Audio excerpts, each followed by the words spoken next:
Hey everybody, welcome back to another video with Old Big Red. If you've been following along with this video series, then you would know that in today's video we're actually going to be pressure washing Old Big Red. So let's see what's underneath all that grime.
Well, we got the front end of Old Big Red pressure washed, and I'm pretty shocked about it already. I thought that a lot of this paint was going to flake off as we were pressure washing it away, but so far so good. We still have a lot of the paint left.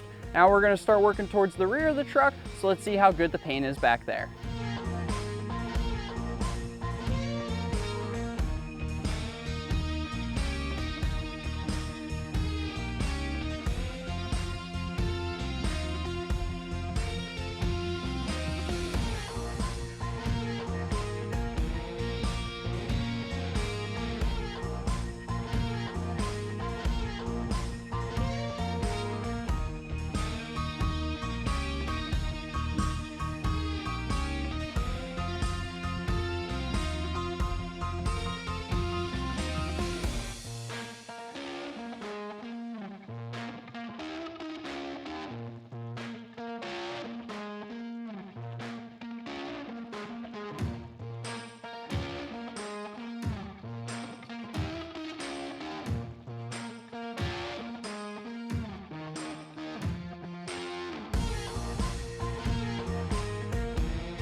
All right, well, we are all done with pressure washing Old Big Red here. And I gotta say, I'm super happy with how this truck came out. There's still actually a ton of paint still left over. Now, it's got a really good patina look now that it's clean. And I think we're definitely just gonna leave it this way. I don't think we're ever gonna paint this truck because it looks really good the way it is. Now, in the next video, I'm hopefully gonna get this thing rolling so I can get it inside and then hopefully clean out the interior of Old Big Red.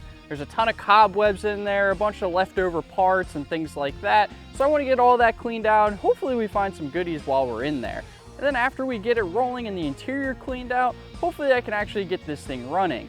Now that's the overall goal for this. It has a 351 Cleveland in it like we originally said, and I have a good feeling that this motor is actually going to run for us. So hopefully in the next video, we'll get this thing rolling, get that interior cleaned out, and you'll be able to see that. Now it's time to drop a gear and disappear. Don't forget to like, comment, and subscribe. And if you'd like to stay up to date with the Old Big Red's video series, then go ahead and turn on those post notifications.